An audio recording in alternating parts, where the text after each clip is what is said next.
ఓం మహాగణాధిపతయే నమః. ఓం గురుభ్యో నమః. ఓం శ్రీమాత్రే నమః. ప్రతి మనిషి కూడా తను ఎదగాలి అంటే ఫస్ట్ వాళ్ళ యొక్క లగ్నం స్ట్రెంగ్త్ అవ్వాలి. లగ్నం ఎంత స్ట్రాంగ్గా ఉంటే వాళ్ళు అనుకున్న సంకల్పం నెరవేరుతుంది.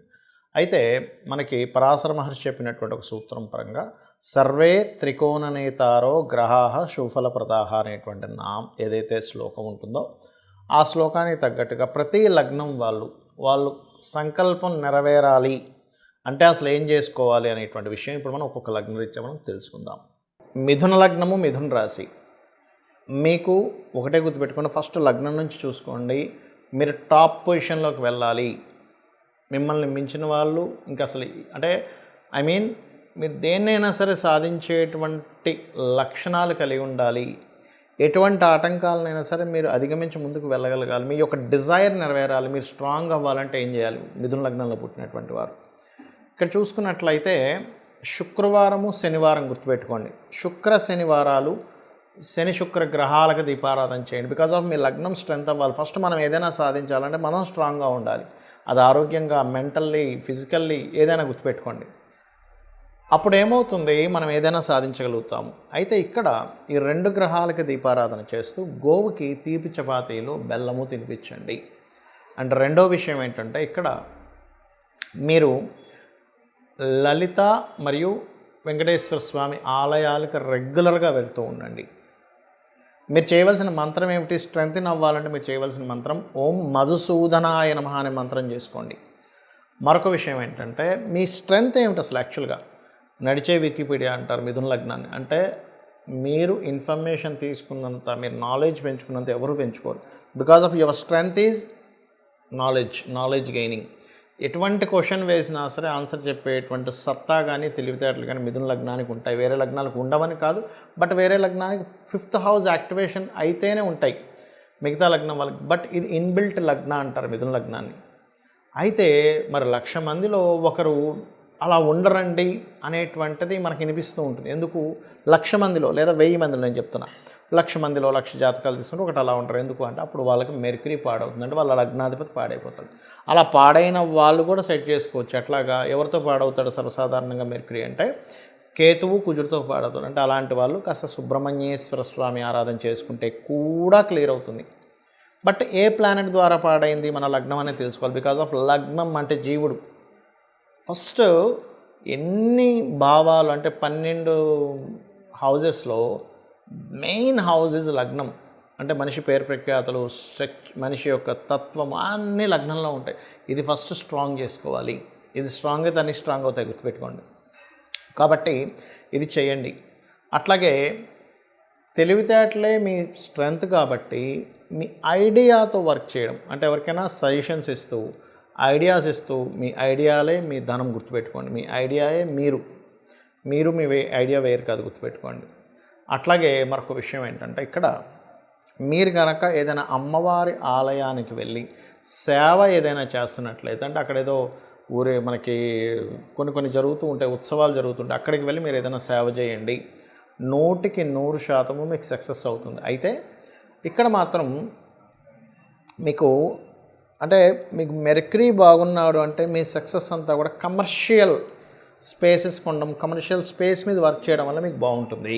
అందరికీ లగ్నం తెలియాలని రూల్ లేదు, వాళ్ళ నక్షత్రం తెలియాలని రూల్ లేదు, వాళ్ళ రాశి తెలియాలని రూల్ లేదు. కానీ తెలియనప్పుడు ఏం చేయాలో కూడా చెప్తాను. అదేవిధంగా అసలు ఎగ్జంప్షన్స్ ఏమిటి, ఎగ్జంప్షన్స్ ఏం చూసుకోవాలి, ఎట్లాంటివి అనేటువంటివి చెప్తా. ఇప్పుడు మనం పాయింట్ నెంబర్ 1, ఇక్కడ మనం ఒక లగ్నానికి అని చెప్పి తీసుకున్నాం.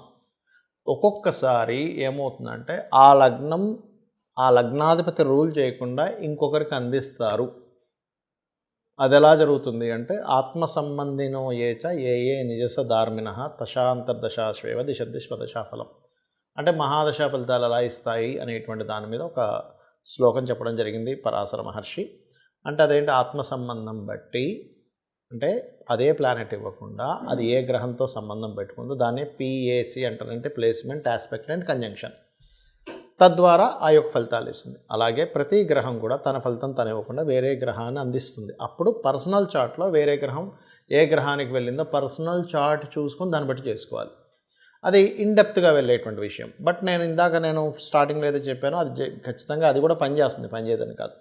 ఇక రెండో విషయం ఏంటంటే, ఏమంటే నాకు నక్షత్రము, గ్రహము అంటే లగ్నము, రాశి ఏమీ తెలియదు. అప్పుడు నేనేం చేయాలో అంటే ఒకటే చెప్తాను మీకు. నిత్యము సూర్య నమస్కారం చేయండి. మీ లగ్నం 100% స్ట్రాంగ్ అవుతుంది. అంటే లగ్నం కనుక స్ట్రాంగ్ అయింది అంటే మీరు ఏదైనా సాధించగలుగుతారు. అంటే మనం ఫస్ట్ స్ట్రెంగ్త్ఫుల్గా ఉండాలిగా. మానసికంగా, శారీరకంగా మనం స్ట్రాంగ్గా ఉంటే ఏదైనా సరే సాధించగలం.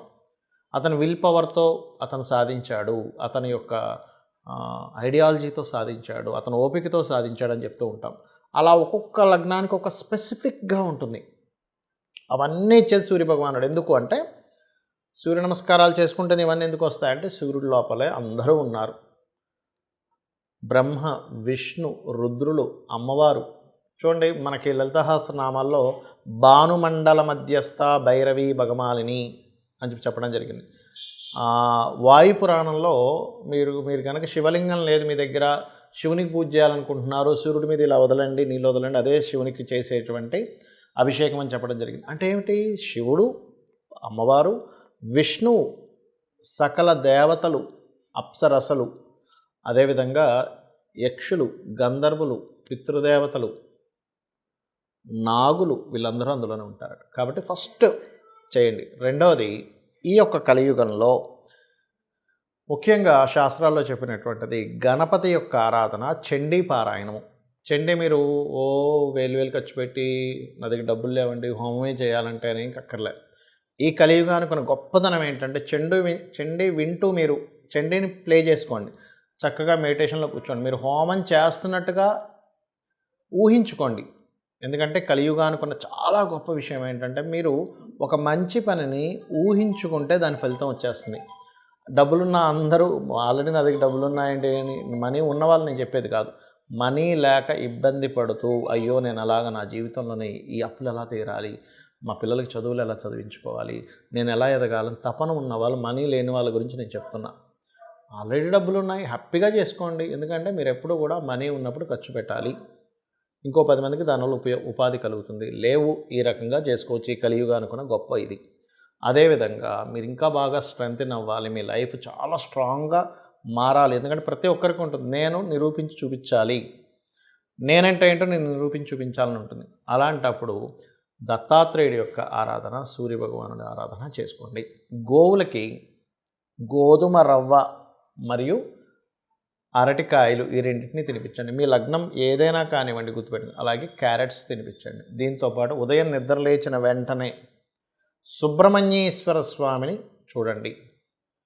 సుబ్రహ్మణ్యేశ్వర స్వామి ఏంటంటే కేవలం చూసిన మాత్రం చేత అతను అనుగ్రహిస్తాడు. ఇది గుర్తుపెట్టుకోండి. అలాగే మరొక విషయం ఏంటంటే ఇక్కడ మీకు ఇందులో చాలామందికి చాలా సందేహాలు వస్తుంటాయి. ఏమండి మరి నాకు ఇప్పుడు ఏలినాటి శని నడుస్తుంది, అర్ధాష్టమి శని నడుస్తుంది, అష్టమి శని నడుస్తుంది, ఇప్పుడు కూడా ఇది అప్లై అవుతుందా? ఖచ్చితంగా అవుతుంది.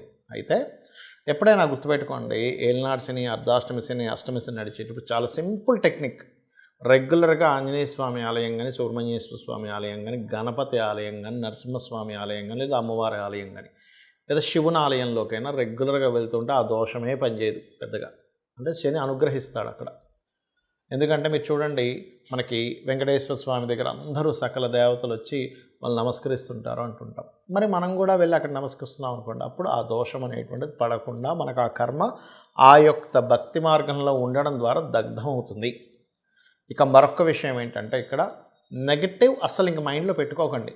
అందరూ చేసే పెద్ద మిస్టేక్ ఏంటంటే నాకు ఈ మహాదశ నడుస్తుంది, కలిసి రావట్లేదు అనుకుంటూ ఉంటారు. ఏలినాటి శని నడుస్తుంది అందుకే కలిసి రావట్లేదు, లేకపోతే నాకు పలానా సర్పదోషం ఉంది అందుకే కలిసి రావట్లేదు. ఇది మర్చిపోండి. నా జన్మ జాతకంలో ఈ ప్లానెట్ స్ట్రాంగ్గా ఉంది, నా దగ్గర ఈ స్కిల్ ఉంది, నా దగ్గర ఇంత ఓపిక ఉంది, ఇంత టాలెంట్ ఉంది, ఇంత క్రియేటివిటీ ఉంది, దాన్ని బాగా తలుచుకోండి.